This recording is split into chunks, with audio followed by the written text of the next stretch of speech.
Hello అండి, welcome back to Bhavani talks. ఇప్పుడు వచ్చేసేపటికి umbrella dresses regular వేర్లో ఎలాగ స్టిచ్ చేసానో చూపిస్తానండి. చూడండి, ఎంత సింపుల్ శారీ అయినా అంబ్రెల్లా కుట్టుకుంటే ఎక్సలెంట్గా ఉంటుందండి. ఇది ఆల్రెడీ నేను ముందు వీడియోలో పోస్ట్ చేశాను అనమాట.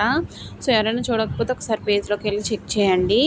ఇంకా దీనికి అయితే జిగ్జాగ్ చేయించలేదు. చూడండి, జిగ్జాగ్ చేయించాక లుక్ అనేది ఎంత బాగా చేంజ్ అవుతుందో. ఇది కూడా సేమ్ కలర్ అనమాట, కొంచెం లైట్ కలర్ అండి, అది కొంచెం డార్క్ కలర్. చూడండి, కింద జిగ్జాగ్ చేస్తే అట్లా ఉంటుంది. సో దీనికైతే 3/4 హ్యాండ్స్ ఇచ్చానమాట.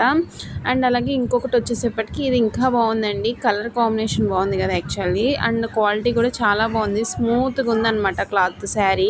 ఇంకా బ్యాక్ కొంచెం డిఫరెంట్ ఇచ్చాను, దానికి దీనికి సేమ్ నెక్, బట్ అనేది బ్యాక్ అయితే చేంజ్ అయింది. దానికి రౌండ్ నెక్, దీనికైతే ఈ షేప్ అయితే ఇచ్చానమాట. దీనికి హ్యాండ్స్ కూడా చేంజ్ చేశానండి, దానికి 3/4, దీనికేమో బుట్ట హ్యాండ్స్ టైప్ అయితే పెట్టానమాట. దీనికి ఆల్రెడీ జిగ్జాగ్ అయితే కంప్లీట్ అయిపోయింది. వీడియో నచ్చితే లైక్ చేయండి. బాయ్.